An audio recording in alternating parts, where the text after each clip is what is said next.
I'm telling you this is what's going to happen because I've talked to them face to face, and they don't even hide the fact. How powerful are they? Well, they are so powerful that they have taken over control of the United States. Neither the president nor the Congress is in control of the United States. They pick the presidents.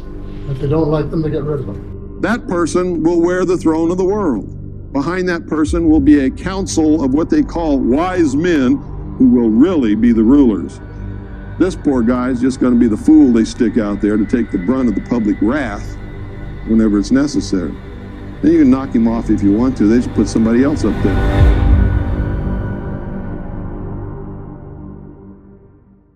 It's taken me 25 years to come to the conclusions that I have come to. And I want to tell you that one of the biggest things I discovered in my work was the existence of a supranational committee composed of 300 men called the Committee of 300, also known in intelligence circles as the Olympians. 300 people you've never heard of.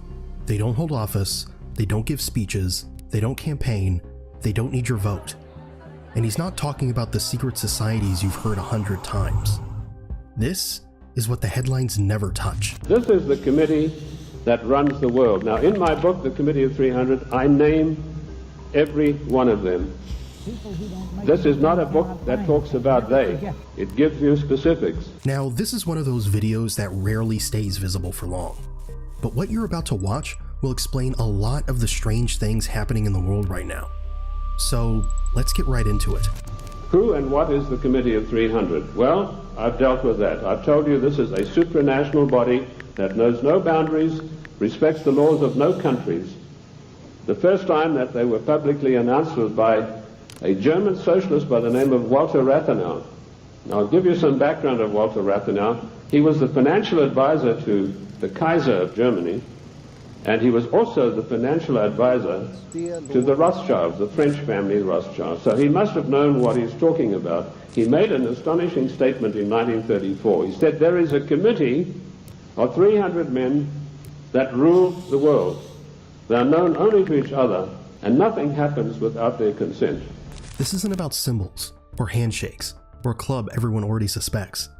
This is the top of the chain. At least that's his claim. The structure nobody sees. And as this man will explain, every organization has its place. They all fit into a hierarchy. But at the very top, 300 people. Pay attention to this part. I came across this quite by accident when I was serving in Africa, in Angola, and I was given a series of documents which were only supposed to be handed in to top-level people. They were what we called above the top level of classification of intelligence documents. And there I discovered that whilst I thought I was in Africa fighting against the invasion of the communists, I was in fact fighting to introduce socialist regimes in the black African countries, and that I was actually working for a committee called the Committee of 300, also known in intelligence circles as the Olympians. This isn't someone guessing from the sidelines. He's describing a moment where the story didn't match the mission. He thought he was fighting one enemy. Then he claims he realized he was building something else entirely. And that raised a different kind of question. Not who's in charge, but how high the chain really goes. His name is Dr. John Coleman, and he frames this as a 25-year-old investigation shaped by intelligence-level access. Let's keep going. In 1986, I wrote a work called Mind Control, Metaphysics, Extremely Low Frequency Radiation and Weather Modifications. And in that work, July the 8th, 1986, I said that the top-level intelligence organization in the United States was the National Reconnaissance Office, far bigger than the CIA and any of the other intelligence agencies. And by the way, we have about 10 different ones in the United States. I even had the audacity to give the address of this organization. 3 weeks ago, Mr. Sam Donaldson, the gentleman who wears that beautiful toupee so effectively, he came on with the program in prime time, and he said, this is one of the biggest scoops that ABC has ever had. and he told about the National Reconnaissance Organization. The exact same thing that I published 8 years earlier. I tell you this to set the stage so that you'll understand I do have some experience and that I know that of which I speak. So here's what he's doing. He's not just making a claim. He's planting a marker in time, 1986. And he says he named the organization before the public was even supposed to know it existed. Because once you understand that layer exists, you stop thinking intelligence is just spies in meetings. It's reach, it's visibility, it's who gets to see the world first and who reacts second. And if a system like that sits above the usual agencies, then you have to ask a darker question. What sits above that? Watch this. And I came across the families in Italy who were called the Fondi, meaning the people who had all the money. They were all members of the Committee of 300, the Lucatis, the Recanatis, the Volpi du Miseratis. These people are so wealthy that they would make David Rockefeller look like a piker. That is how rich they are. And this is the committee that runs the world. Now, in my book, The Committee of 300, I name every one of them. This is not a book that talks about they. It gives you specifics. This is where his story shifts, from theory to names. Not they, not someone. He's saying, I can point to families. And whether you believe his list or not, the idea underneath it is real. Power doesn't reset every 4 years. It accumulates. It inherits. It survives scandals, elections, and headlines. Because the kind of influence that lasts isn't built on popularity. It's built on ownership, on access, on networks that don't need to introduce themselves. But even wealth isn't the whole machine. Wealth needs a way to move the world without showing its hand. And this is where it gets uncomfortable. When former head of state Mikhail Gorbachev visited the United States a few years ago, flanked by George Bush and Quayle, he opened his Gorbachev Foundation in the United States. And he let slip, he said, this is being done with approval of the Committee of 300. CNN cameras were on him. They immediately switched. Now, I wrote to CNN and I said, could I have a transcript of this program, which they said was available. I never got a reply. I followed it up with letter after letter, but nothing ever came of it. The point I'm trying to make, ladies and gentlemen, is that the federal government, the secret upper-level parallel government that runs the United States, does not want you to know that you have an upper-level parallel government that calls the shots, that dictates what is going to happen to your life and mine. That line changes everything. Because now he's not describing a theory, he's describing a system that protects itself. Maybe there's an innocent explanation. Maybe not. But the point is this. If influence can decide what gets recorded, then it can also decide what gets remembered. And once power becomes something you can't even trace, the next question isn't who, it's where. Where does a structure like that live? Because it wouldn't operate as a rumor. It would operate through institutions. Pay attention to this part. I revealed the existence of an organization called the Royal Institute for International Affairs, which is located at Chatham House in 10 St. James Square in London. I also revealed the existence of the Club of Rome, the Cini Foundation, the Mont Pelerin Society, the Order of St. John, which was known but not known. And I listed all of these secret societies that run the world as executive arms of the Committee of 300. So it controls the world through all of these. The Royal Institute for International Affairs is the executive arm of this committee, which gives instructions to the United States government to this very day. The chain of command is as follows. Every Secretary of State that has been appointed since 1919 is appointed by the Royal Institute for International Affairs. That may come as a shock for you. You think you vote and you put a conservative in the White House, and then he appoints supposedly or allegedly conservative people to carry out the policies that you wanted him to implement. Surprise, surprise. I ask you to find me a conservative Secretary of State since 1919. And if you search diligently and apply the correct rules, you will come up blank. Every one of the Secretaries of State was chosen in London by the Secretary of State, as was Wilson, the President Wilson, as was Roosevelt, as was James Earl Carter. He was specially chosen because he'd had 3 mental breakdowns, and they felt he would be a good guy to manipulate. Oh, I'm talking facts. Different presidents, different parties, the same advisory structure. Because when policy is filtered before it even reaches an election, votes don't change direction, they change packaging. But institutional influence alone doesn't move societies. To shape real outcomes, it needs something stronger. Leverage, economic pressure, dependence that turns choices into necessities. And that's where the next phase begins. This Committee of 300 told a man called Aurelio Pecci to form this Club of Rome with the main object of bringing down the industries and the agricultural development of the United States. He immediately wrote a paper in which he said there are too many people on the earth, and that the United States, with its industrial development, its agricultural development, is responsible for this curse of overpopulation.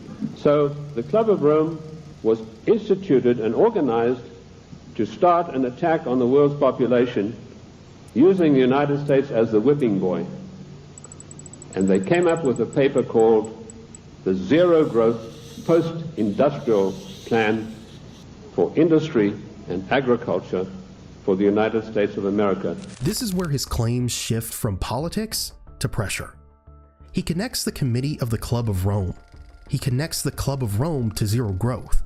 And then he connects zero growth to one outcome: tightening the system.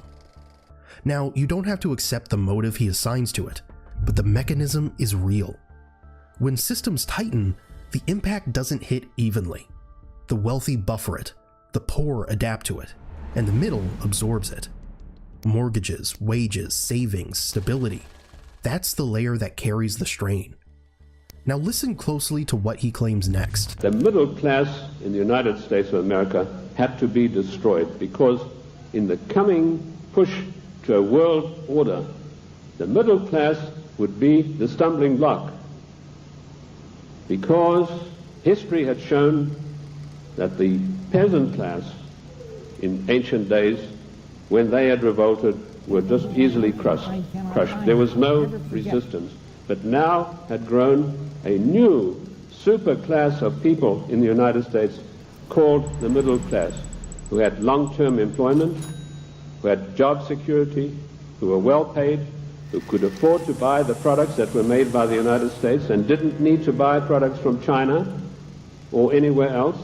And the Club of Rome post-industrial zero growth paper said this has got to stop. We have to bring down the middle class of the United States.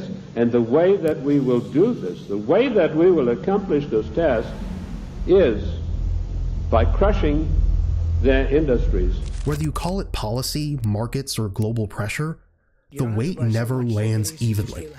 It lands where society is most stable, the middle. Because the middle has something to lose: a job, a mortgage, a routine, a future. And when that layer weakens, dependence grows quietly. Not overnight, but structurally. While ordinary people feel instability as pain, those above it experience the same events as logistics. They hedge, they move assets, they buy buffers. And that's the real divide. Not what happens, but who it happens to. Here's how Coleman explains it. The Club of Rome celebrated its celebratory anniversary, and Alexander King, its chairman, stated, the American people henceforth must get used to the idea that they will never ever again in their lifetime have full employment. What a scandalous thing that our government is fully cooperating with this organization built up by the Royal Institute for International Affairs, to destroy the middle class of the United States. The Order is truly a secret society. It was founded in the United States at Yale University in 1833. It has continued and exists down to the present day. Each year, the Order takes in 15 men, senior students from Yale University. Never more than 15, only once has it been less than 15. In 1946, they took in, I think, 10 rather than 15 members. So what we have is a secret society which, over the last 150 years, has accumulated about 2,500 members, of whom perhaps 500 are alive today. Of this 500, perhaps 100 are actively in pursuit of the objectives of the Order. 15 recruits, every year since 1833. And if this is real, it would explain why the world feels like it's accelerating. Like decisions are being made faster than people can react. Like we're being pulled towards something, and nobody voted for it. And maybe what we're seeing right now isn't the beginning of the story. Maybe it's the part where the system finally starts showing itself. Watch this. It's not another college fraternal society.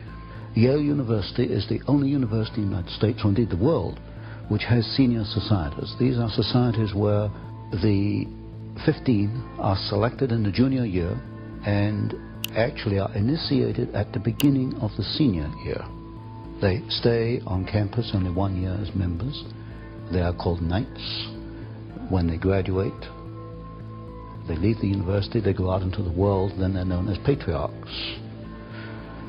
So at any one time, you only have 15 knights in existence, and for the rest of their lives, they're known as patriarchs. And they work during their lifetime, or a number do, towards the ends of the Order. They are pretty much guaranteed success. Certainly they're guaranteed financial success. And in my reading of the material I have, I infer that so long as they go along with the purposes of the Order, so long as they gear their careers and their lives towards certain ends, then they are guaranteed success. And here's the unsettling part. If history really is being guided by pipelines like this, then what we're watching right now might not be random at all. It might be the last phase of something that's been running quietly for a long time. And the reason it's hard to see is because it doesn't feel like a takeover. It feels normal until you zoom out. This is Anthony Sutton, an economist and researcher who spent years digging into power networks. He was one of the few who got that far. But once he started exposing their entire system on live TV, it made powerful people pay attention. And let's just say they didn't exactly let it spread too far. Watch this. Well, up to 6 months ago, I denied that there was a conspiracy, because frankly I couldn't prove one. I suspected a conspiracy, but I couldn't prove there was one until 6 months ago. Well, a little before 6 months ago, I received the catalog, which is the membership list of the society, all the way back to 1833. And I received some of their internal documents, enough for me to put together the way they correspond with each other, the operations within the Order, to some extent their problems. If that's true, then we're not dealing with conspiracy talk. We're dealing with documentation. But even if you stay skeptical, and you should, what he describes next is something you can actually look up. A building on Yale's campus, with no windows, and a number that keeps showing up in the strangest places. 322. The Order has a temple on the Yale campus. A temple? A temple, yes. It's a building maybe this 50, 60 feet by 40 feet, maybe 40 feet high. There's no windows, two big steel doors. Okay, so pause. Because when most people hear secret society, they picture something vague, a rumor, a name, a symbol on the internet. But a temple is different. And what he's describing isn't subtle either. It's not a hidden room somewhere. It's a building on campus, with no windows and steel doors. Look, we can debate the bigger story later, but this building is real. Watch this. We know what the temple looks like because back in 1880s, a number of Yale students became a little unhappy about what was going on inside this temple. When they went by it at midnight, sometimes they heard strange noises and all kinds of rumors on the Yale campus as to what this might be. There was a break-in. I call it the Yale Gate. There was a break-in to the temple, and the students who broke in cataloged what they found. This is where it gets weird, because you know how these stories usually go, right? It's always people say or some believe, but he's claiming something more specific. He's saying there was a moment, way back, where the secrecy cracked. Students broke in, and according to him, they left with documentation. And what they found inside had numbers on the walls. And they made a drawing, a design of the interior of the temple. And 3 of the rooms are numbered. One is 322, one is 323, and one is 324. 322 is also, I suspect, the chapter number. And then he drops a number, 322. And this is where the story shifts again, because numbers don't work like symbols do. A symbol can be interpreted 100 ways, but a number usually points to something specific. And what he says next is the part that really stuck with me, because it implies that 322 isn't just written on a wall, it's used as a signature, as if it's a quiet way of saying, I'm one of you. 322 is an identification. And also in correspondence between members, they conclude their correspondence where you and I would conclude yours truly or yours sincerely. They conclude yours in 322.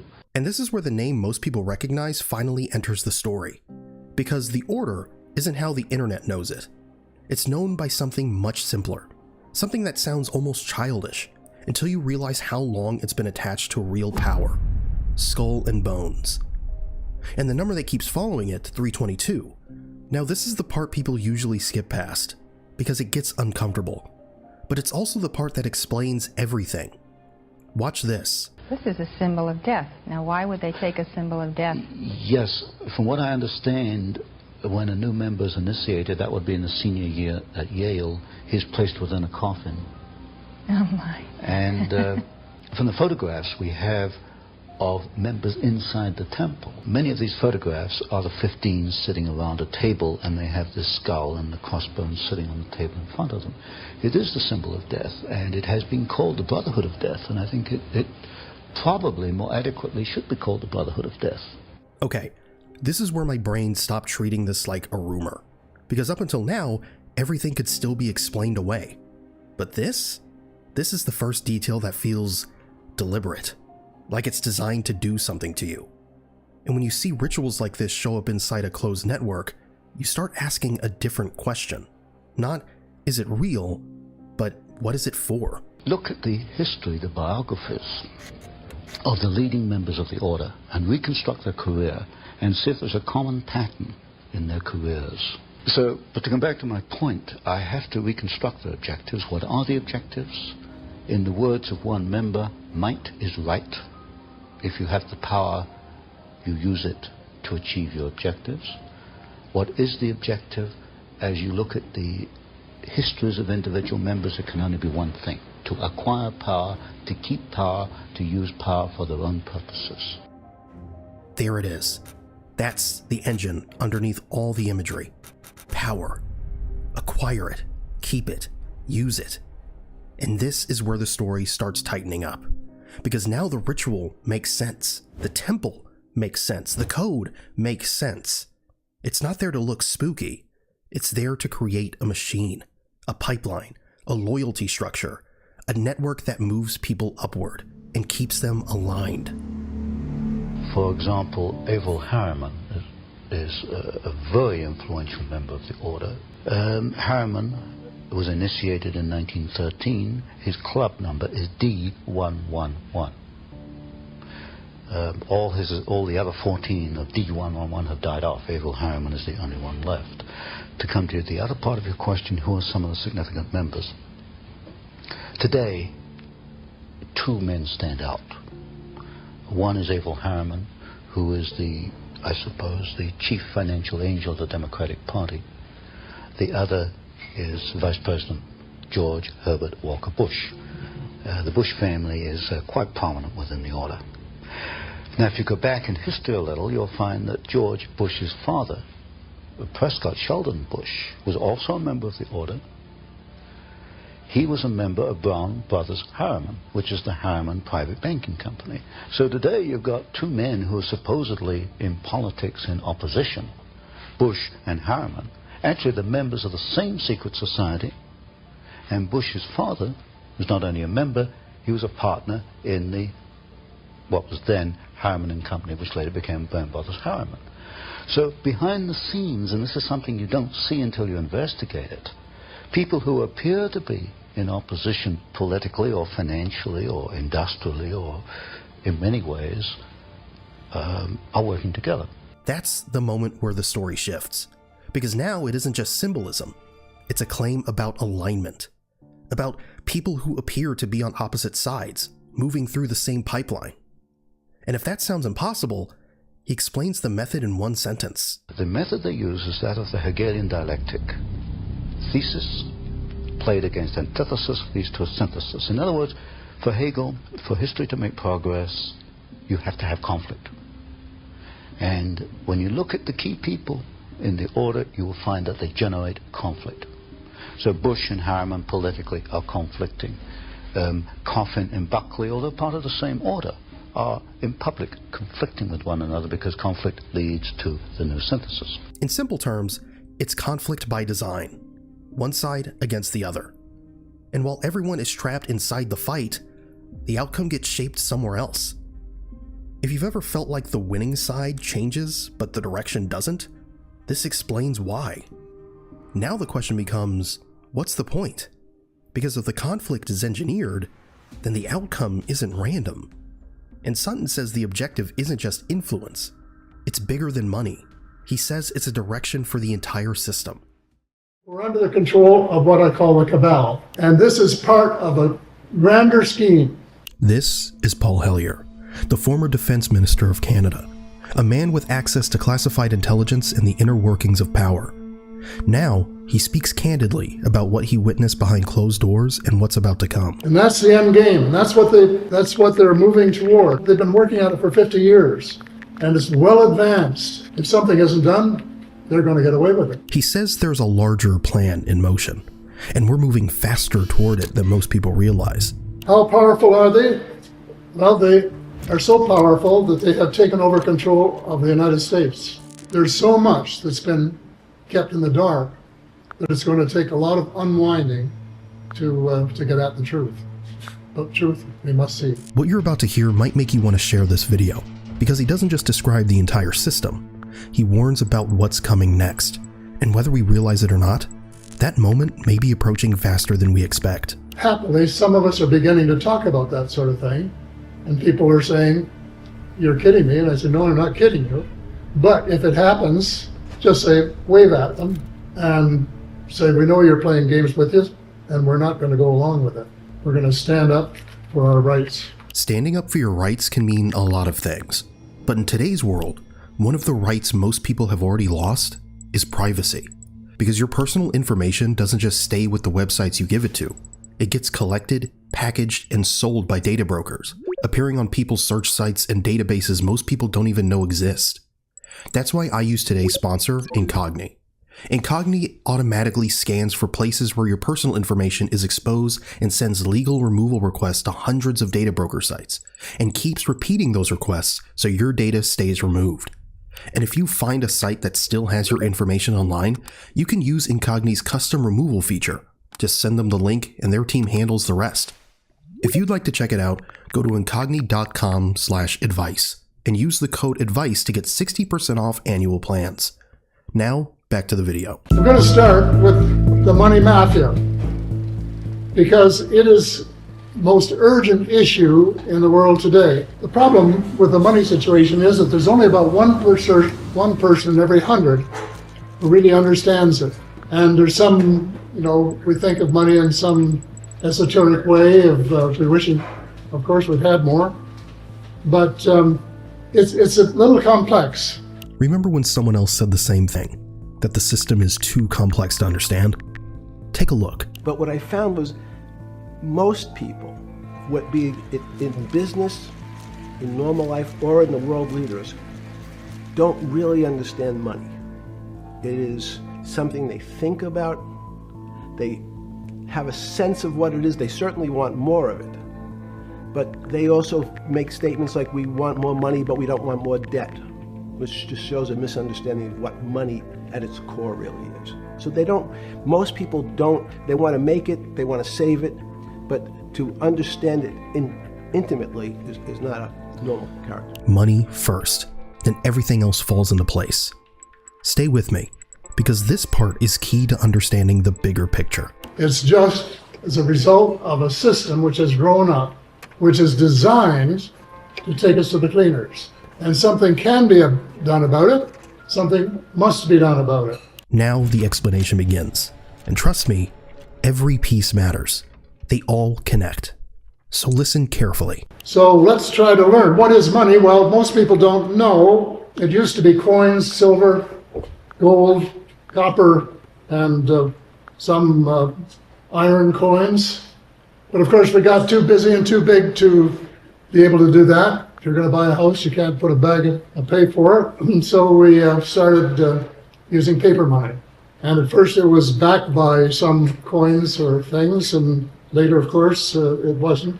But over the years, the system has changed to the point where today, only about 3% of all money is either coins or paper. 97% is virtual, and virtual means computer entry. Money is just data now, which leads to the most important question of all. Who controls the data? The first and probably the brightest of the governors of the Bank of Canada said that money was just a book entry. If he were alive today, he'd say money is just a computer entry. Well, the problem is, whose computers? And that's where we have to do something about it. But whose computers? You've heard it a million times. Follow the money. And coming from a former defense minister, it's worth at least hearing him out. We, the people, own the patent to create money. We have licensed private individuals to do it for us. And they now create 97% of all the money, but they create all of it as debt. And debt on which interest has to be paid, and no one creates any money with which to pay the interest, so you just keep going further and further and further into debt. The whole system is mathematically absurd. It's more insane than insane, if that's possible. Before we go further, let's take a step back. This didn't appear overnight. It started somewhere. And to understand where we are, we have to understand where it all began. I want to just give you a bit of a background on the history of the system is multiplied and what we call back leverage. If we go back 300 years when the Bank of England was chartered, they lent half of their money or all of their capital, their gold and silver, to the king at 8%. So he gave them a license to print, P-R-I-N-T, an equal amount and lend it to their rich friends at high interest rates. So in effect, they were allowed to lend the same capital twice. Now, we've all heard about printing money, inflation, the Federal Reserve. It's not exactly news. And sure, it doesn't sound great. But wait until you hear how he connects the dots.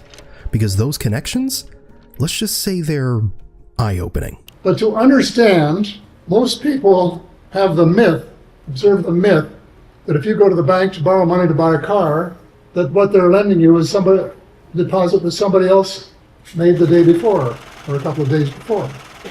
Not so. They create the money. They're pretty well lent out all the time. So if you go in and say to buy a car for $35,000, and what they'll do is ask you for collateral, and if you have some stocks or bonds, okay, or failing that, you can give them a second mortgage on your house or your cottage, and if you can't do any of those things, you can get co-signature of a rich relative.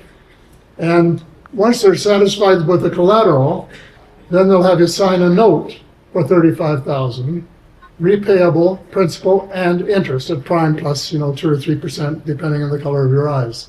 As soon as they're satisfied, they tap their computer and $35,000 appears in your account that you can go out and spend. Seconds earlier, that money did not exist. It was created out of thin air. So that money didn't exist until the moment you borrowed it. But here's the funny thing. You still pay taxes when you buy something, then taxes when you own it, then taxes when you sell it. Taxes on top of taxes. It's almost like we're renters on our own planet, and the landlord always collects. Makes you think about the system we've all just accepted, doesn't it? And as a result of that borrowing, we have paid $1,100 billion in interest since 1974, none of it which was necessary, none. He just gave you the number for Canada. The US is sitting on $34 trillion in debt. Most of the world is in the red. But have you ever asked yourself, who's on the other side of that debt? Who are we paying? If you don't have a clear answer, you're not alone. So stay with me, because now he starts connecting everything. Because it is all part of something bigger that's going on in the world, and that is to take away power from the people and give it to multinational corporations and banks who are under the control of what I call the cabal. And this is part of a grander scheme. Maybe he's just an angry former politician with conspiracy theories. Or maybe he has insights that we don't. Either way, this is what he's saying. Now this is being engineered, as I said, by an international cabal. Now what is a cabal? Is a group of people with the banking cartel at the apex, then the oil cartel, and then the international corporations, the transnational corporations, and then the U.S. Intelligence organizations, the FBI, the CIA, the NSA, and a huge chunk of the American military. And they're all in it together. He makes a lot of claims here. And look, I don't know if it's true. I don't have that kind of access. But it does raise a question. Why would all these groups be in it together? What's the goal? That's where things get really interesting, and where his claims become harder to dismiss. As President Clinton said in response to a question by White House reporter Sarah McClendon, he replied, and I quote, "Sarah, there is a government inside the government and I don't control it." Can you imagine? Maybe from time to time we all get little clues like this one, and they say a lot, don't they? When a president says something of that caliber, even offhand, you have to ask, if he's not really in charge, then who is? They control the free energy that we need. I don't know how many of you are familiar with that or not, but the same cabal owns the patents to free energy. And there are several different ways of going about that, but the most likely is what they call zero-point energy. Is the energy that's everywhere in the cosmos. It's unlimited. It could have been there long ago if it hadn't been for the fact that these people who are in control don't want to see any change. He makes a strong claim about free energy, that we could have had it long ago. Whether you believe it or not, what comes next connects to something that affects every one of us. See what you think. Well, the cabal is also responsible for the war on... The cabal is also AKA military-industrial complex. Dr. Carol Rosin, a friend of mine, worked with Dr. Werner von Braun, who was one of the scientists who came to work in the United States at the end of the war, and who mellowed as he got older, and said the industrial military complex has to have an enemy to justify all of this money they're spending on. So they have to have an enemy, and if they don't have one, they have to manufacture one. That's a lot to take in, and I don't know what to make of it. But here's where he shifts from theory to something more immediate. A warning about what's still to come, and why we should pay attention. After they get through with the, if they ever do, is to stage a mock attack in order to get the people of the United States to accept martial law as the onset of the new.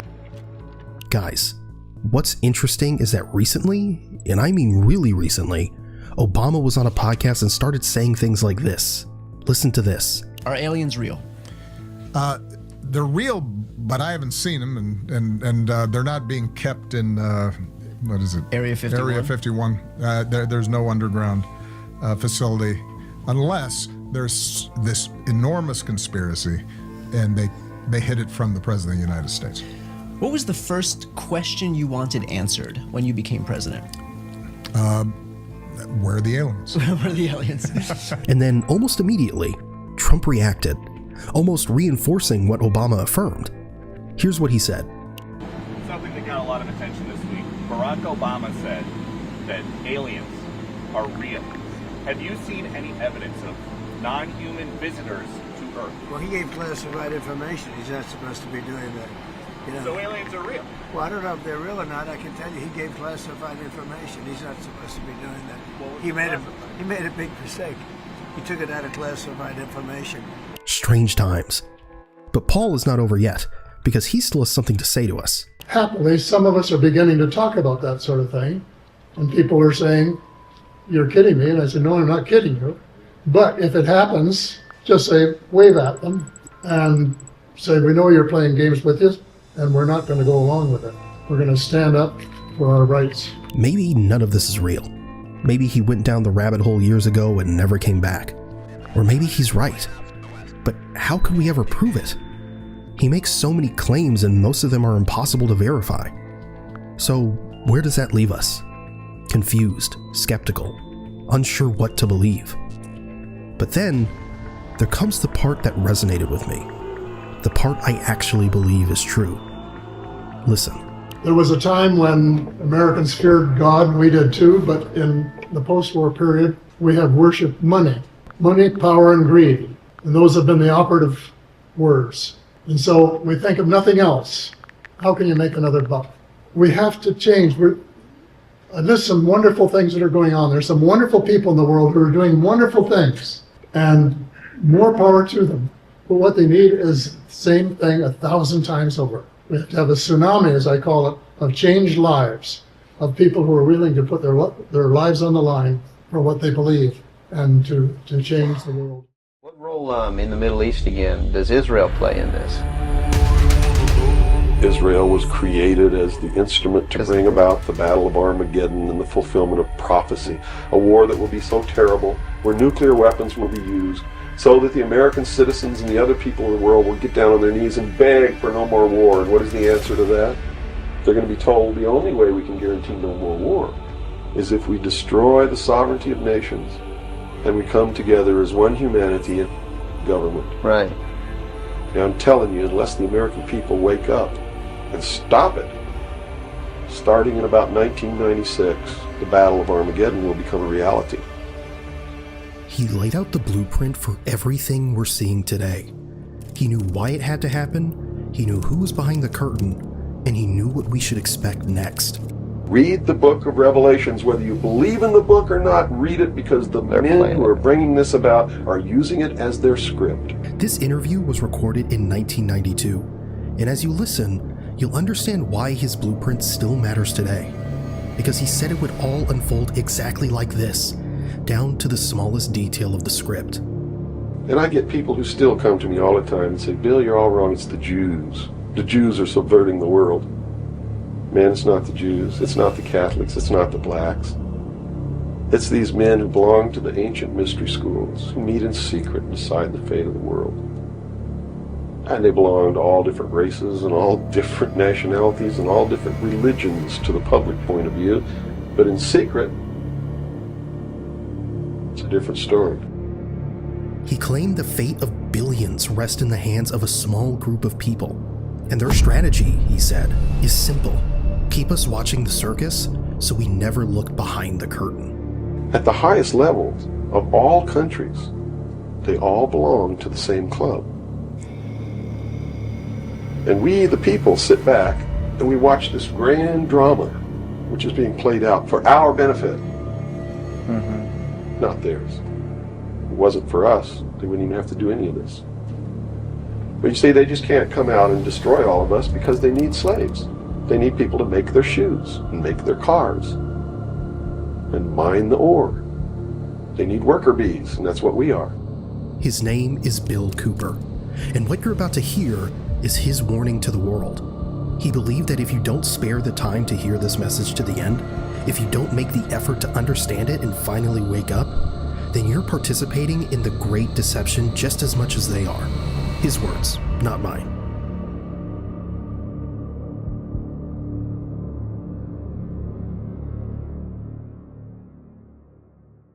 George Orwell was just like me. He was a low-level member of British intelligence who was appointed to a position high enough where he saw the same documents that I saw. And he tried to warn the world just like I'm trying to warn the world, only he wasn't willing to take the risk that I'm willing to take, so he wrote it in a book called 1984 and spelled out exactly what's coming as a warning to the people of the world, as a work of fiction. But you notice that that work of fiction really stirred people up because they knew that it wasn't fiction. In their heart of hearts, everyone who's read that book knows that it's coming. Here's what Orwell understood. Control doesn't happen overnight.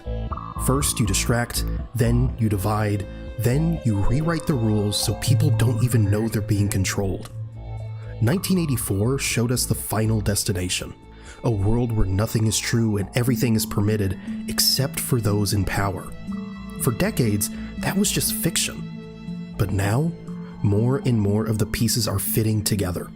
The scenarios that were once ridiculed are beginning to look like the morning news. Why is it that you are here today, or how is it that you are here today and you're not, conveniently taken away and put in a padded cell somewhere so that you can't speak of these things? I can tell you this, I began to reveal information in 1976, and I was physically attacked on 2 occasions.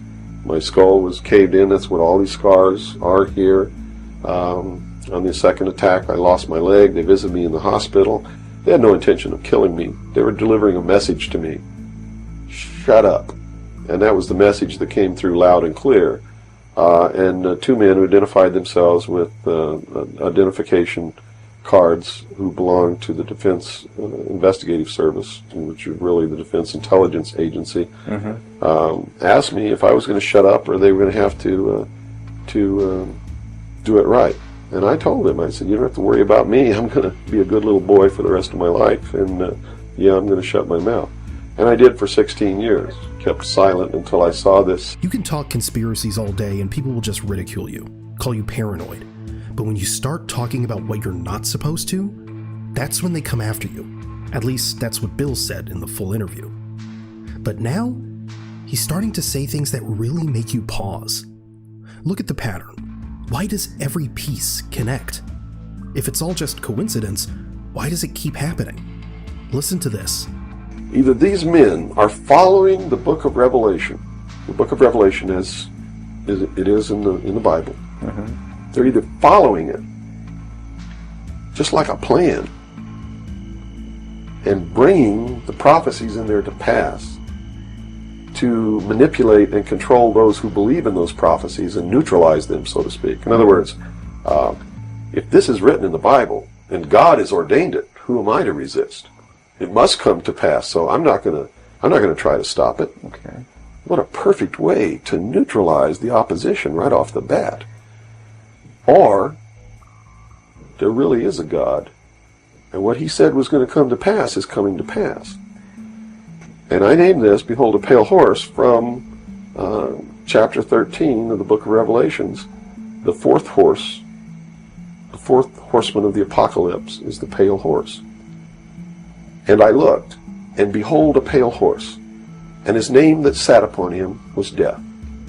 And hell followed with him, and power was given unto them over the fourth part of the earth, to kill with sword, and with hunger, and with the beasts of the earth. Now, look at the 4 horsemen. Revelation 6 describes white, red, black, and pale. The Greek word for pale is chloros, greenish, the color of death. Some point to the red horse, war, as already writing. The black horse comes next. Famine, collapse. The verse describes inflated prices, scarcity. Some suggest it could be approaching. Revelation 13 describes a world where no one can buy or sell without a mark. Today, central bank digital currencies are rolling out globally. Is it the mark? No one can say. But the technology described? It's being built. Whether you believe it or not, some in power clearly do. Commanders quote Revelation, leaders invoke Scripture. Bill Cooper said they're following a script. Look at the pattern. Something is lining up. Everything that's in my book, Behold a Pale Horse, is all, everything in here, all the documents that are in here, everything that's in this book is in the public domain. Can be substantiated? Yes, and I intentionally wrote this book, not using anything that wasn't available to the public, to show people that yes, if I can find this information, so can you. I have tons of stuff that's not available to the public. But as you can see by reading this book, you don't need that stuff because it's what you need is available to you. Public libraries are overflowing with the proof of what's really going on in the world, but nobody really utilizes it to the extent that they're able to pick this out and put it together. Another thing I've done for people is I've put it together for them so that they can see the overall picture rather than looking at small things and thinking that it's isolated. Nothing is isolated. It's all part of a big puzzle. Why is it that we can hear something this important and still forget it by tomorrow? Maybe we don't want to believe. Maybe we're scared. But I think it's something else. We're numb. Life grinds us down. Work, stress, the endless scroll, it all adds up. And then we turn on the news, hoping to understand. But instead we get noise, distortion, confusion. And that numbness, it becomes a habit, a survival mechanism. But what if that's exactly what some are counting on? All the media in this country, radio, television, and print, is all owned by 5 corporations. All of these corporations that own the media are owned and controlled, and members of the Council on Foreign Relations sit on their board of directors. But you can trace that yourself. Okay. Remember, if you go down and you trace the ownership of a station or a newspaper, and you get to a corporation, remember that somebody owns that corporation, and it's usually another corporation.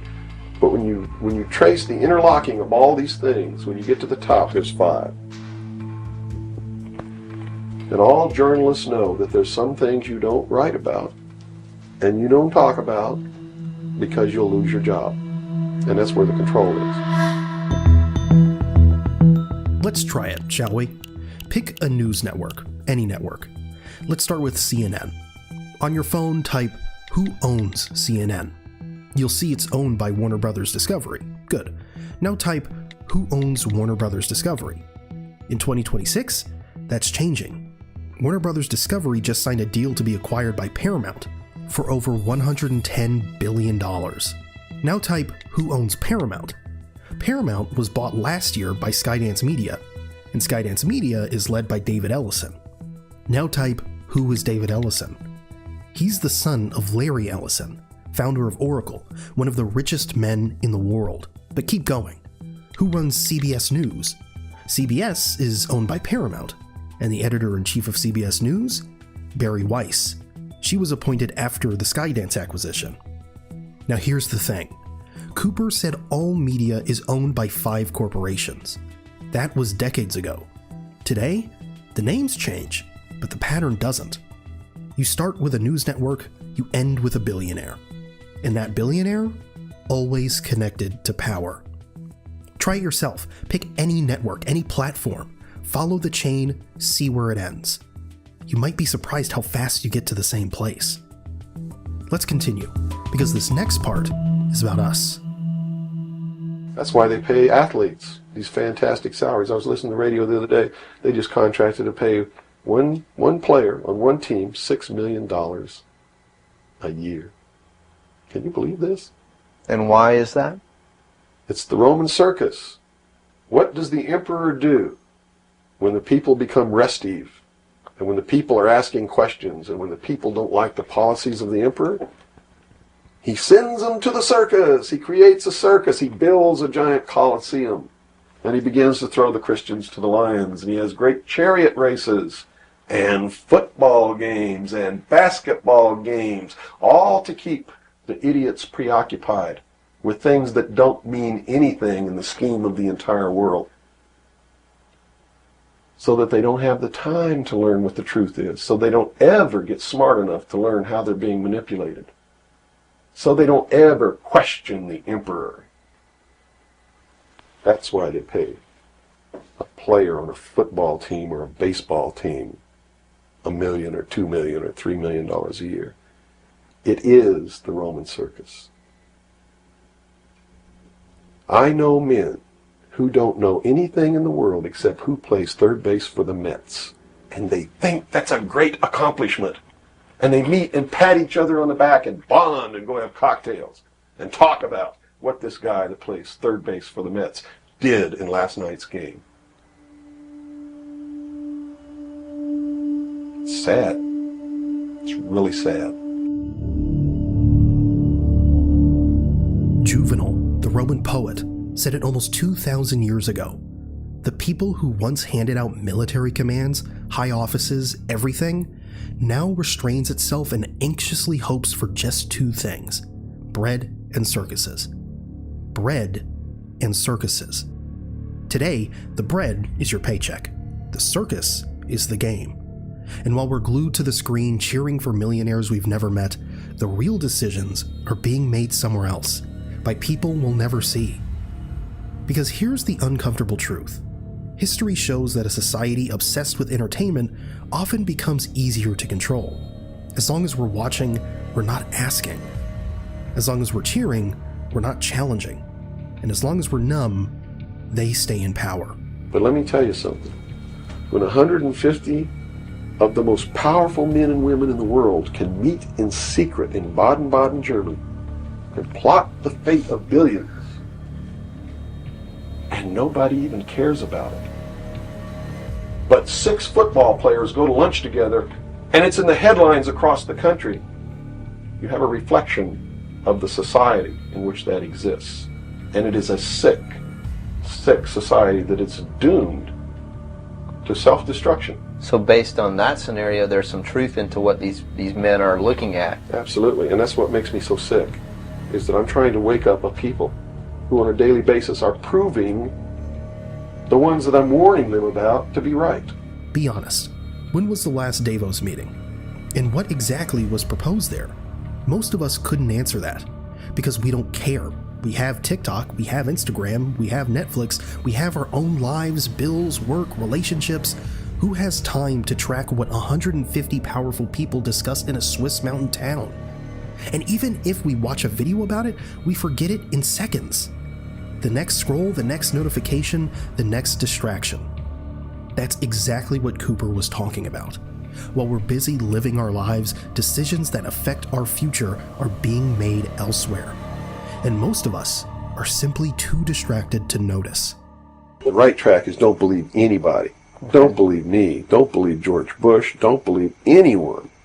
You got to go out and you got to get proof in your hand before you can believe anything.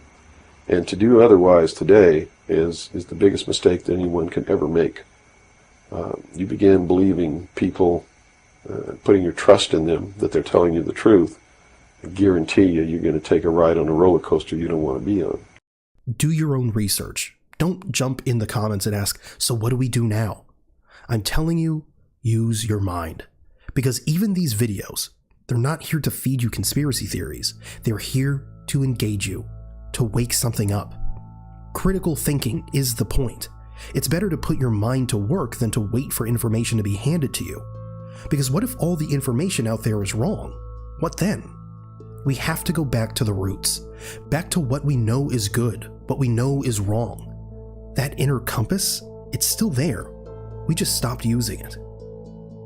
Now, do these people recognize the continuity of life? In other words, you have told me earlier that they're after physical immortality. They believe that through their technology, man will become God. With the power of reason, through technology, man will himself become God. They will engineer, just like he wanted to do, the super race who will live forever. And the concept is the same, and the men behind it are the same as was. Bill said more than 30 years ago that they would reach for immortality through technology. Back then, it probably sounded absurd. But now, look at what's happening. Neuralink has successfully implanted brain chips in multiple patients. One man used it to play chess just by thinking. Scientists at Harvard and MIT are working on age reversal technologies. Clinical trials are underway for drugs that could add decades to human life. The CEO of OpenAI said recently that we might achieve human-level AI within a few years, and after that, merging human intelligence with machines is the next logical step. Whether you believe that or not, it's hard to ignore that we're moving in that direction faster than anyone predicted. No matter what your religion is or what you think, they are following the scenario in the book of Revelations to a T, right down to the last little bit. If you want to know what's going to happen in the future, if we don't wake up, and through the power of those, see, not one drop of blood ever has to be spilled, and no one has to ever put any chains on their legs or their arms, ever. If people just wake up and exercise what was given to us in our Constitution, the power of the vote, while we still have that power. So you say there is still a possibility for like one individual watching this tape to actually make a difference? You better believe it. How Yes. would that be so? Well, number one, learn what the truth really is. Get away from the fantasy that you've been living. Educate other people, those you know, your family. Once that begins to happen, it spreads. And then if the people decide that they don't want what they have in store for us planned, just through the power of the vote, they can make this country and the world whatever they want it to be. Whatever they want it to be. And there are no limits on that, except to understand that you can never make everything all right, and you can never make everything all bad. Both must exist, and we must maintain a balance. If you stayed until now, you're probably one of those who's awake. Or at least, you're willing to be. And that comes with a responsibility. Be responsible with your mind. Use critical thinking. Bill said it himself. Don't believe him. Don't believe us. Believe what you can prove, what you can verify. But you have to do the work. You have to research. You have to stay awake. Because if you stay awake, others around you might wake up too. And that's how things change. Now, Bill has a final message for us. So, whoever has ears to hear, let them hear. By abdicating responsibility, by not walking in that divine state of grace, makes possible anyone meeting behind closed doors to bring about the world that they want. And the world that they want may not be the world that you want, or that I want, or that these people watching might want. Mm-hmm. If you don't participate, you can't complain. If you don't help cook the meal, you got no right to bitch about it. You got to sit down and eat what's put on your plate. Mm-hmm. If you don't like that, then you should have been in the kitchen helping to prepare the meal, helping to plan it, helping to prepare it, helping to serve it. If you want to sit on your butt in the living room while somebody else prepares the meal for you and decides what it's going to be and puts it on the table, it's too late to say that's not what you wanted to eat. Mm-hmm. It's too late to say it's not cooked the way you wanted it to cook. Well, that's very simple to understand. And that's right. You got to eat it because you have to eat to live. Mm-hmm. And I think that anybody can understand the meaning behind that little story.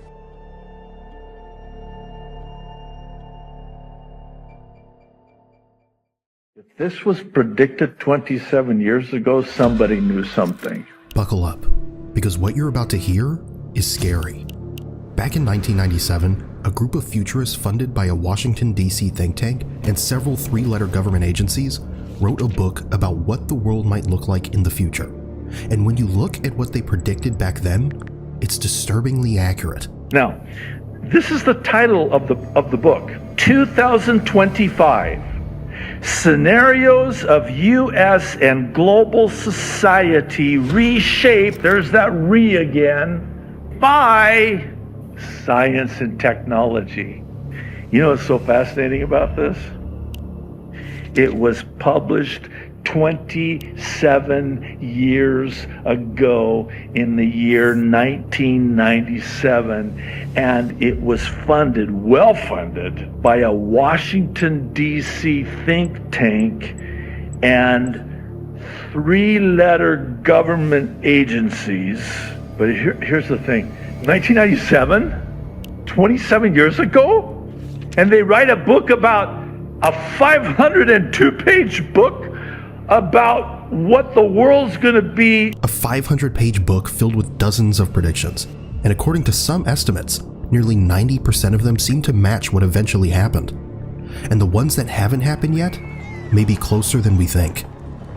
Because the remaining predictions go into things like World War III, mass starvation, global crisis, and much more. But instead of me going through the list, let's hear this gentleman explain it himself. Because this is actually how I first became aware of it while watching one of his videos. Okay, you ready for the list?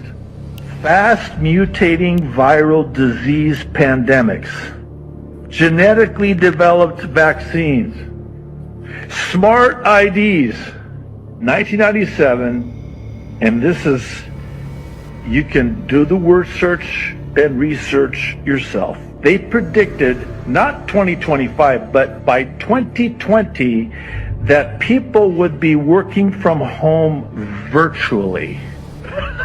Come on, listen, that's World War III, of course.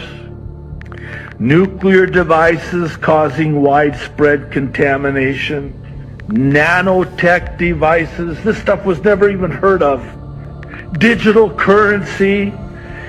Vaccination programs run by organizations like the World Health Organization for a global killer that has yet to emerge. First printing, February 1997. The book is real. You can find it, you can read it, and these are not some far-fetched interpretations. Now, I would like to believe they're not right about everything, but we'll see. What we're going to focus on instead are the most important predictions that haven't happened yet, because we already know what took place. What's far more interesting is what this book says might still be coming. So let's start. I want to now share with you some of the insights that these guys had way back in the mid-90s. Again, this is a well-connected think tank in DC. They are funded and engaged with the wealthy corporations, the ruling class, the National Security Agency. And in 1997, they published this book, creatively titled 2025. And check this out. In the acknowledgments we read, our first thank you is to the sponsors, the people, and the organizations who made possible the original Project 2025 from which this book was created. What did they call it? It was called Project 2025? This book was published in 1997. The project itself was led by futurist James Canton, an advisor in technology, national security, and economic forecasting. But what really raises eyebrows is the acknowledgments section in the book, because the authors openly thank the organizations that helped fund the original research behind it. Large corporations, technology companies, defense contractors, policy institutions. The kind of organizations that don't just observe trends, but often influence the direction of technology and policy. So the question becomes, were these simply educated guesses? Or were they looking at plans already being discussed behind closed doors? Either way, let's take a look at what they predicted. 10 things to expect if this Project 2025 from the mid-90s turns out to be correct about the remaining items that have not yet transpired. And before I list them, I want to remind us, these are not just, throwing a bunch of stuff at the wall and see what sticks. I mean, it's like 90% track record here. But, and they may not be right about all these either, but here we go. Now brace yourselves, because if what you're about to hear ever becomes reality, things could get very ugly. Let's hope they got this part wrong, but listen to this. They said we will have World War III, a nuclear device causing widespread contamination, additional epidemics, cyber attacks, or in their world, computer-based socially significant crime, such as tampering with air traffic control or national security systems, a global currency, mass starvation. Now that, in and of itself, that's pretty heavy that we just considered, but given again the track record, and how the things that they're announcing here you also hear announced by the likes of Bill Gates and Klaus Schwab and Jesuit Tide. We're going to see some pretty interesting stuff as we go forward, but we're just on Project 2025 from the 90s right now. Let's look first at the mass starvation. I was mentioning Klaus Schwab and the World Economic Forum, WEF. He stated, we're going to have an angrier world. In the context of food and energy scarcity, we are going to have an angrier world. Those are his words. And so when he talks about an angrier world, and in the same interview, Klaus says that this angrier world will be because of economic conditions, and that's why I see the need for a great reset. In fact, roll that clip right now, please. We have to prepare for a more angry world, and I see the need for action. I see the need for a great reset. When you start looking around today, some of these ideas don't feel as far away as they once did. Conversations about global crisis, food shortages, cyber warfare, they're no longer just theory. The World Economic Forum often discusses scenarios involving systemic shocks, digital infrastructure attacks, and the need for a reset of the global system. You hear similar language from government reports, economic forums, and international policy meetings. The idea that a large cyber attack could disrupt entire countries, or that supply chains could collapse and trigger food shortages, is something even officials now discuss publicly. And when you see these same themes appearing again and again, it makes you wonder, were these futurists simply connecting the dots ahead of time? Or were they closer to the people drawing the map in the first place? There is a Obama-produced film, a movie, that came out called Leave the World Behind. Why did the Obamas get behind this film? The film, I won't be able to tell you that, but I can tell you what the film is about. It's about an apocalyptic scenario after the grid fails and there's a grid down crisis because of cyber attacks. And this comes out, again, right before 2025. And then you go back to 2014 with the release of a video game, which also has scripts like movies do. And this Black Ops 2, major prominent video game, the script writers for it were consulting with that the Wall Street Journal calls the premier futurist in the national security space. So the top Pentagon futurist was consulted for the script on this video game. And what is the script for the video game? Well, the object of the game is to prevent a cyber attack in the context of a new Cold War with China. And guess what year this video game is set? And again, this came out in 2014, and the video game is set in 2025. So we're starting to see kind of a pattern here, are we not? But isn't it a little strange, that film produced by the Obamas? I mean, why that topic? And why now? And why do we keep hearing about these kinds of scenarios more and more often? Every now and then, authorities even suggest that people keep some emergency cash at home, enough for about 72 hours, just in case ATMs or payment systems suddenly stop working. So you start to wonder, what's really going on here? Maybe it's all just coincidence. I don't know. We look at World War III, and we look at their predictions that a nuclear device causing widespread contamination will take place. This might sound outlandish, but keep in mind that since 1945, with the invention and using of the first atomic bomb, there have been, in Cold War history, 16 near-miss nuclear events. And historians and national security experts estimate that about 1%, you have about a 1% chance in any given year of having a nuclear exchange. A 1% chance, then over a 100-year period of time, you'd expect it once. If you get halfway through that, you feel like, we're living on borrowed time. Well, we're like 80% of the way through a 100-year period of time since 1945. So it's hard to expect the unexpected. It's hard to foresee that which our normalcy bias doesn't allow us to see as potentials. We lose imagination because we see only the thing immediately in front of us.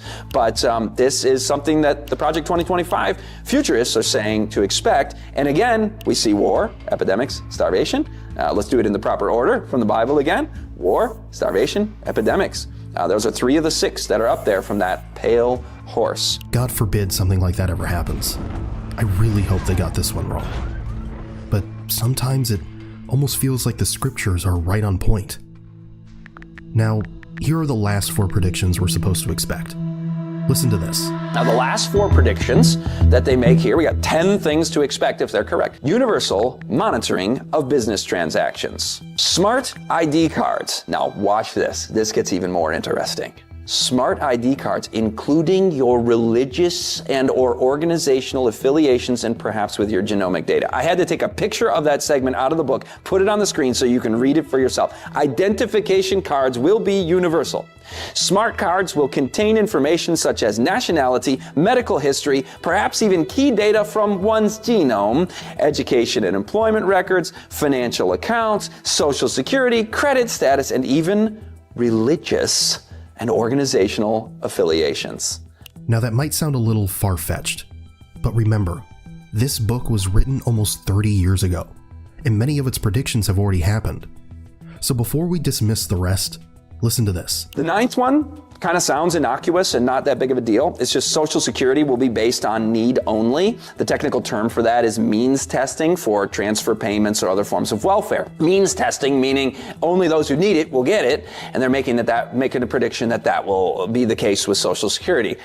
Some people might be a little have their feathers ruffled by that notion, but I'm not meaning to get into the economic political debates about that. I want to bring this out because if they will means test it, then they will also be willing to take the next step, and that is ideological testing. Happened with the truckers in Canada. Bank accounts frozen, the targeted group. Anybody who is the other, who is the demonized group of the day, can have now the precedent has been set in the West to be debanked, to have payment processors taken, to be prohibited from platforms that are kind of in that woke ideology at the moment.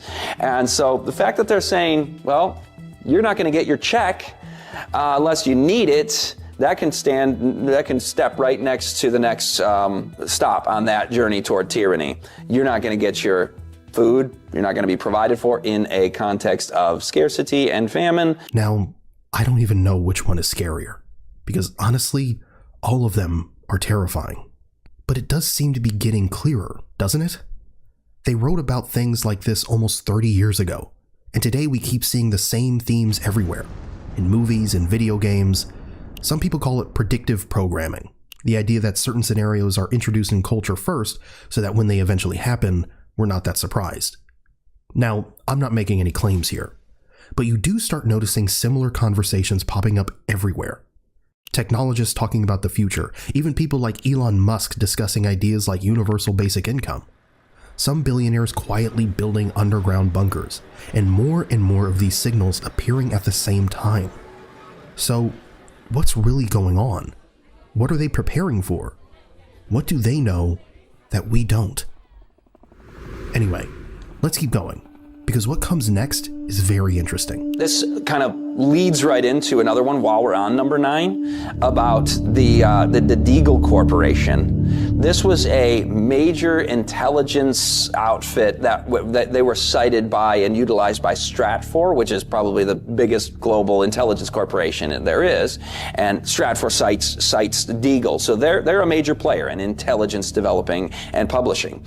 And they made a prediction that by 2025 there would be a reduction, look in the red, of population in America from 327 million to 100 million. And GDP would drop from 60,000 per person to 24,000 per person. Now, this is not to say that this will happen, but that's quite an alarming prediction to make. Why would you go out and say that? Well, it's in the context of here, what we were talking about, a mass starvation and global currency and major war and epidemics and cyber attacks. This is where you see massive population reductions and economic collapse. But I love their little disclaimer here.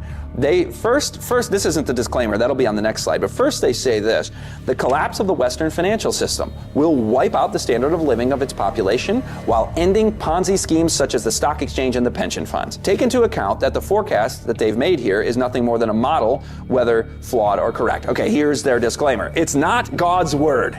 This is not God's word. This is not a magical device that allows us to see the future. Now, if you're planning the future and announcing what you're going to do ahead of time, then that's not a prediction. But these guys are just making predictions, and they're saying, you know what, this is flawed. This could not transpire as badly as we're seeing it, which makes me feel happy about that situation, about a population reduction of that magnitude and economic collapse. But whether it's going to happen or not isn't even so much the question as when. These three organizations themselves are bounded by something called the occult. The occult is just basically hidden, secret knowledge, not available to people. Professor Zhang. Professor Zhang. Professor Yang. Professor Jiang has been showing up in feeds everywhere lately, not because he's chasing fame, but because people listen to what he says, and then they watch the world prove him right. Before the last election, he called it. Before J.D. Vance was on anyone's radar, Jiang named him as VP. Before the war with Iran escalated, he laid out exactly why it would happen, and when. So when someone with that kind of track record starts talking about hidden systems and secret knowledge, you pay attention. I spent time going through his work, pulled out the theories that explain the world we're actually living in, the questions we all feel but don't know how to ask. Who's really in control? And why does it feel like we're just watching it all happen? This might not be comfortable, but if you've ever felt like something's off, like the story doesn't match what you're seeing, this video is for you. So settle in, because Jiang is about to show you what's really going on behind the curtain. And by the end, you won't look at the world the same way again. The first thing you need to understand, which is very hard, is that our world is a hallucination. It's a collective fantasy. A hallucination. Not sometimes misleading or a bit subjective, a full-blown shared hallucination. And he's not being poetic, he's being literal. He takes us straight to Plato's cave. You know the story. People chained, staring at a wall their whole lives, watching shadows, thinking those shadows are the whole universe. They give the shadows names, they build a language around them, they tell stories, wars are fought over which shadow is real, generations pass, and never once do they turn around. Jiang says, that's us. That's now.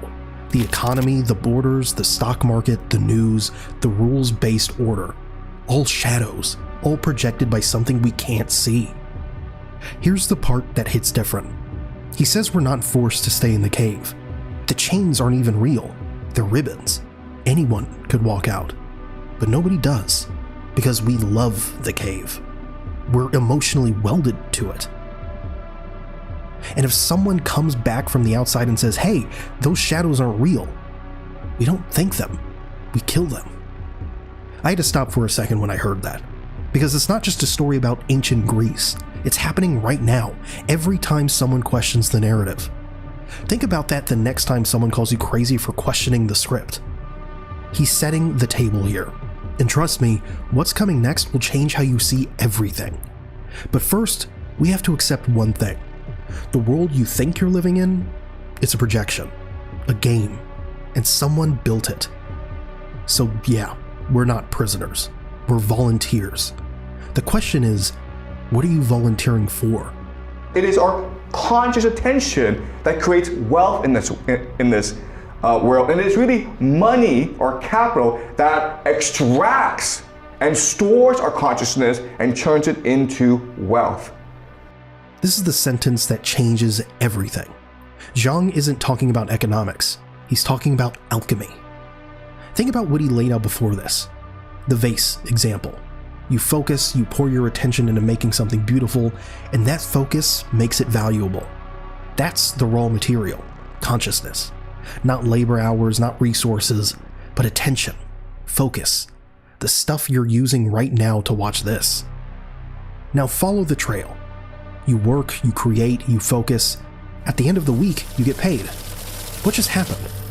You traded your consciousness for pieces of paper or digital numbers. Those pieces of paper, money, are just frozen attention.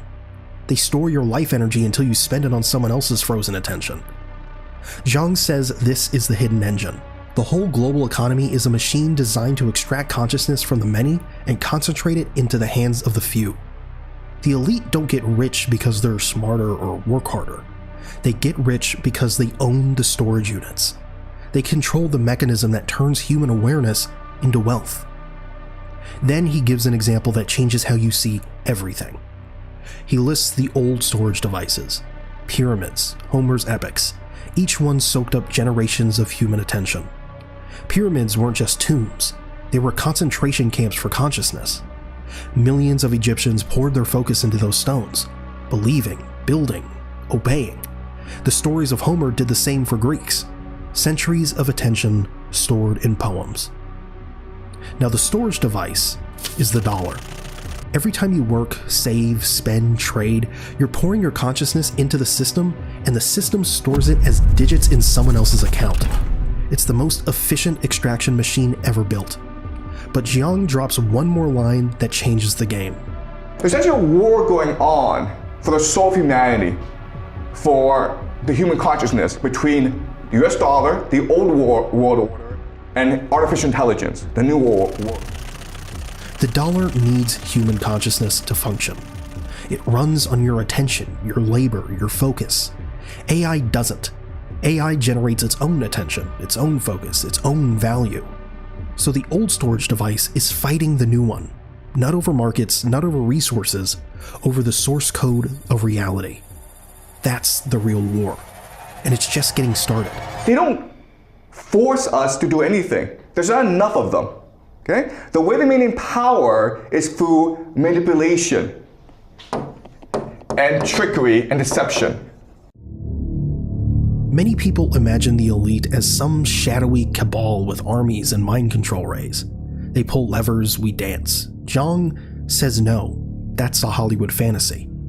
The truth is more humiliating. They can't force us. There aren't enough of them. If everyone on Earth woke up tomorrow and decided the game was over, what would they do? Send their tiny army against 8 billion people? They'd last about an hour. So, how do they hold it together? Manipulation, trickery, deception. Go back to the cave. Watch what happens when that one guy finally stands up. He or she starts messing around with the chains and realizes, these aren't chains. These are just like ropes. I can just get rid of them. And this chain around my neck, it's like a ribbon. I can snap it off. And he doesn't know why he does this, but he does this. He does do this. And when he does this, they don't even care. Like, whatever, man, do whatever you want. They don't even stop him. They just watch him stumble toward the light like, whatever, man, do your thing. Why? Because they know something he doesn't. Even if he leaves, everyone else will stay. The system doesn't need guards. It needs believers. You think they have magic, and you think that they're evil, but really, all their power rests on our belief in their power. Read that again. All their power rests on our belief in their power. The president, the banker, the general, the billionaire, none of them have power you haven't given them. You believe the dollar is worth something, so it is. You believe the cop has authority, so he does. You believe the election matters, so it does. It's a collective hallucination held together by consensus. And here's the part that got me. We want to believe. Because if it's all fake, then what have we been doing with our lives? What were our parents doing? What were their parents doing? That realization is too heavy for most people to carry. So when that guy comes back from outside the cave and says, hey, those shadows aren't real, they don't thank him, they don't debate him, they don't even chain him up. But we fall in love with it. We're so attached to it psychologically and emotionally that if anyone tells us it's fake, we kill them for it. Not the elite, the other prisoners. Because he's threatening the one thing they can't live without, their fantasy. That's the mechanism. That's how manipulation works. You don't need armies when people will kill the truth tellers for you. So next time someone calls you crazy for questioning the story, remember Jiang. They're not defending the truth. They're defending their cave. And they'll kill you for it if you let them. You think that you go to university to learn knowledge. No, you don't. You go to university to be brainwashed and to believe that this system is not just fear, but actually what really makes this system work is the rules-based natural order. You spent years in classrooms, took loans, wrote papers, chased grades, and Jiang says that was brainwashing. Not education, brainwashing. He's not talking about conspiracy theories where professors secretly indoctrinate students with leftist propaganda. That's too small. He's talking about something deeper. The real brainwashing is the assumption that the system is basically just. That if you work hard, play by the rules, climb the ladder, you'll get what you deserve. That the game is fair. That the winners earned it, and the losers didn't try hard enough.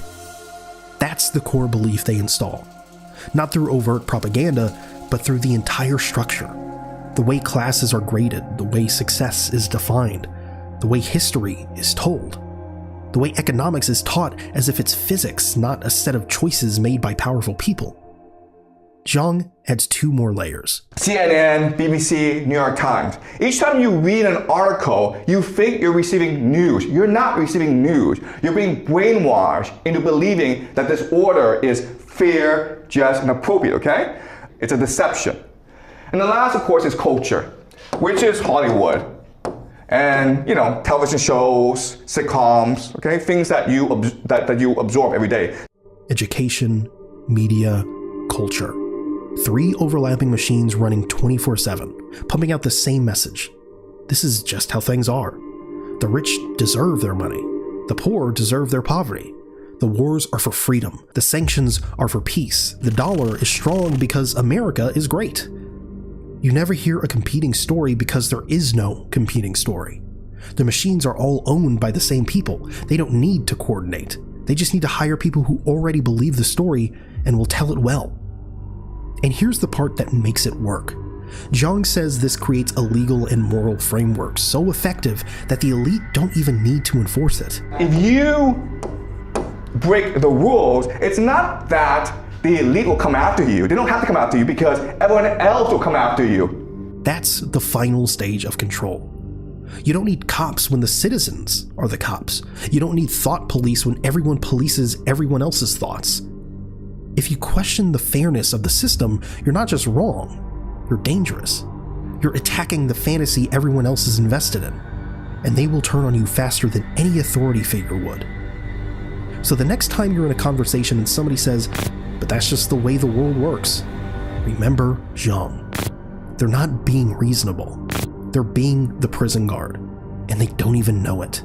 So after showing us the cave and how money extracts consciousness, Zhang does something else.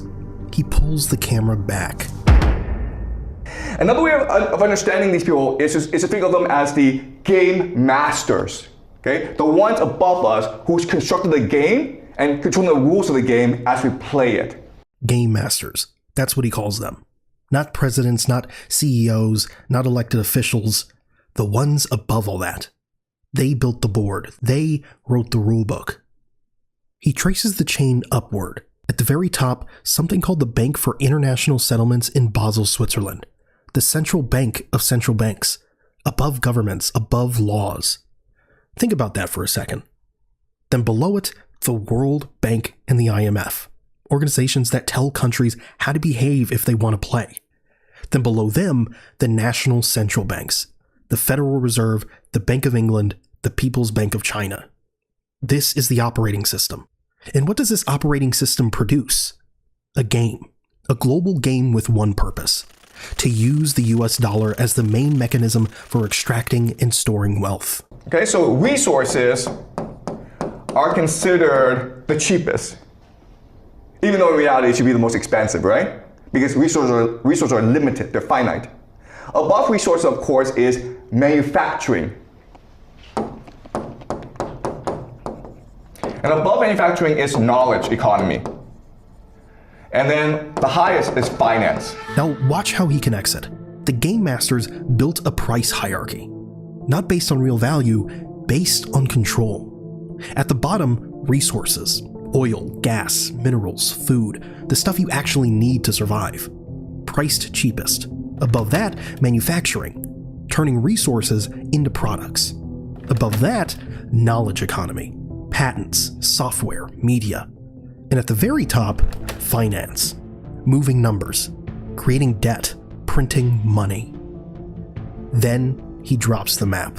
So resource, of course, would be Russia. Russia, the Middle East, the GCC, okay? Saudi Arabia, these places, okay? So these places provide resources. Manufacturing then would be China, right? Knowledge would be Europe and the Five Eyes, okay? Basically the Anglosphere, Canada, New Zealand, Australia, Britain, and then finance, of course, the United States, okay? This is the board. This is how the world is divided. Russia sits on resources and sells cheap. China manufactures and ships. Europe and its allies own the ideas. America sits at the top, collecting rent on everything. Jiang isn't saying this is fair or unfair. He's saying this is the structure. The game masters designed it this way. And if you're born in Russia, you play the resource game. Born in China, you play manufacturing. Born in America, you play finance. You don't choose. The game chooses you. But here's where it gets interesting. Two countries inside the system hate it. China and Russia are playing, but they're playing to change the rules. And two countries aren't even allowed on the board. If the United States doesn't like you, what it can do is not allow you to play this game. And these countries, of course, would be North Korea and Iran, among other countries, okay? Iran sits on resources. By the game master's design, they're supposed to be at the bottom, selling cheap, taking dollars, staying quiet. But they're not playing. They're outside the game entirely. And they're poking at the structure. This is the setup for every war, every sanctions package, every color revolution. Not ideology, not freedom, not democracy, just game masters protecting their board. The question is, what happens when the players stop following the rules? First, of course, is intelligence. What is intelligence? Spies, okay? Their job is to infiltrate other nations' elites and co-opt them into the system. That's what their job is, okay? That's what intelligence does. Then you have crime. Crime just engages in the most profitable enterprises, which includes, of course, drugs, human trafficking, and something called money laundering, okay? And this is a way to incentivize the global elite to work together. Okay, so that's the first two. And then there's one more mechanism called science. Now you think that science is about pursuing the truth. No, it's not. Okay? Science is fundamentally about finding evidence to justify and protect the status quo. Three systems, operating above nations, above any law you can vote for, above any government you can change. Intelligence. Their job is to infiltrate other nations' elites and co-opt them. You don't need to invade a country if you already own the people running it. You don't need to win an election if you control both candidates. Intelligence agencies become integration tools, merging global power across borders. Crime. This is where it gets uncomfortable. Jiang doesn't moralize, he just observes. Crime engages in the most profitable enterprises. But here's the move. He says this creates incentives. When elite money flows through the same channels, when deals cross the same borders, when secrets become shared liabilities, you're not enemies anymore. You're partners. Science. This one cuts deep if you've built your worldview on it.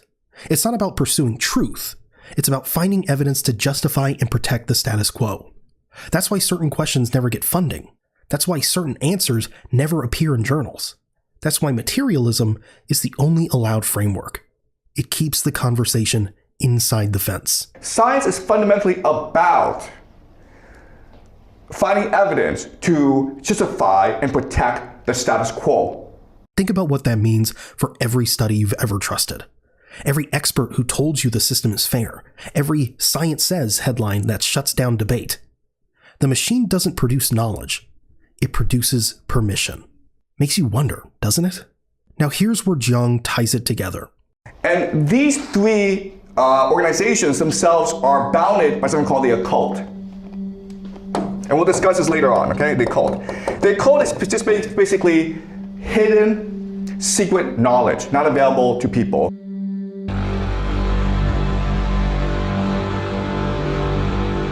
Hermetic philosophy, the Kabbalah, not religion you practice on Sundays. Operating systems for people who see themselves as above the game. This is the architecture. Intelligence co-ops, crime connects, science justifies, and underneath all of it, a shared worldview you're not invited to. Not a conspiracy, a structure. And like any structure, it has load-bearing walls. Jiang is about to show us where they crack. So after building the whole architecture, Jiang asks a question. If this is real, there have to be people moving through it. Operators, people with names. If it is true that this system is the way it is, there should be individuals in place that operate the system, right? Well, I'll give you some names. I'll give you 2 names. Jeffrey Epstein and Jared Kushner. Jeffrey Epstein. You know the public story. But look at who trained him. He started at Dalton, one of the most elite schools in America, where the most powerful families send their children. Then Bear Stearns, finance. Then Douglas Lee, arms trafficking. Iran-Contra, one of the biggest global arms dealers. Then Ehud Barak, former Prime Minister of Israel, intelligence. That's not a random career path. Someone was teaching him how power works across all 3 systems: education, finance, crime, intelligence. Then look at the Epstein files. 3 million documents released by the Department of Justice. Not leaked, released, on the government website. And what do they show? Bill Gates, the wealthiest man in the world, begging Epstein for money. Elon Musk trying to arrange meetings, Larry Summers and Steven Pinker dining with him at Harvard, Prince Andrew emailing him classified government reports. Not because Epstein was charming, because Epstein represented something. He said it himself. I represent the Rothschild. Your money is fake. I represent real money, real power. These families help the Rothschilds. Secret Society, Chabad Lubavitch. All right. And you're like, this is all conspiracy. This can't be true. Well, it's all true. And here's what this network does with all that access. In 2011, America bombs Libya. Gaddafi falls, the country collapses, and Epstein and his friends are already emailing each other, calculating how to profit. Frozen assets, reconstruction contracts, oil reserves. They're not watching the news, they're reading the balance sheet. They look at geopolitics and they're like, how can we take advantage of geopolitical events to make the most money for ourselves? The second name is Jared Kushner, son-in-law to our president. Real estate developer turned Middle East peace negotiator. There are photos of him with Putin, with Netanyahu, with the Omani foreign minister, and the question Zhang asks, what are they actually discussing? Not peace. After the war, Ukraine gets rebuilt. Who gets the contracts? After Gaza, someone builds the luxury villas. Who gets the land? Kushner isn't negotiating ceasefires, he's positioning. The FBI's own confidential source on Epstein wrote in their files that Kushner moved Russian investment money through family charities. That the real Russian collusion story wasn't about Trump, it was about Kushner's network. And that on the night Trump was elected, Ivanka and Jared Kushner were at the grave of Rabbi Sneerson, leader of the Shabbat Lubavitch movement, whose followers include Netanyahu and whose network connects across intelligence, finance, and religion. This is the network. These are the operators. They move between education, finance, intelligence, real estate, not as separate roles, but as one integrated machine. The files are public. The connections are documented. Epstein is dead. Kushner is still dealing. And the machine is still running. So here we are. We walk through the cave with Zhang. We saw the shadows on the wall, the game masters above us, the pyramid that sorts nations like products on a shelf. We followed the money, consciousness frozen, stored, extracted. We watched the operators move through education, finance, crime, intelligence. We read the files, we saw the names, traced the connections. It's a lot. It can feel heavy, like the game is rigged and you just now realize you've been playing your whole life without knowing the rules. But here's the thing Zhang planted underneath every word he said. The chains are ribbons. They only hold you if you believe they hold. The game only exists if you play. Where you put your attention is where you put your life. Zhang showed us that. The vase is valuable because someone focused on it. The pyramid exists because billions of people focus on the dollar, the news, the grades, the promotions, the status. The system runs on your attention. It always has. So what happens when you start paying attention to something else? What happens when you spend an afternoon watching clouds instead of scrolling? When you have a conversation where no one checks their phone? When you make something with your hands and don't photograph it? When you sit with someone who's hurting and just stay present? You're not overthrowing anything. You're just withdrawing your energy from the hallucination and investing in what's actually real. The people in front of you, the ground under your feet, the breath in your lungs, the mystery you'll never fully understand. Zhang showed us the architecture. He didn't show us how to escape because escape isn't the point. The point is to see clearly enough that you stop being a volunteer. To recognize that the game is optional. To understand that the cave exists, but so does the light outside it. And no one is stopping you from walking toward it except your own attachment to the shadows. So maybe the move isn't to fight the system. Maybe the move is to build something that the system can't touch. A life so full of real attention, real connection, real presence, that the hallucinations lose their grip.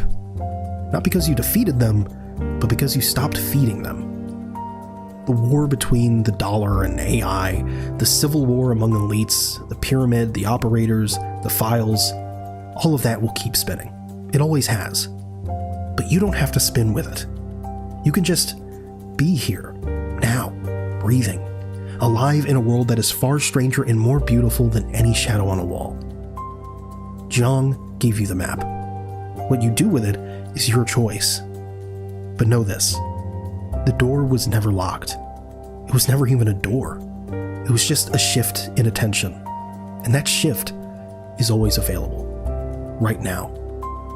Quick reminder, if you'd like to check it out, go to incogni.com/advice and use the code ADVICE to get 60% off annual plans.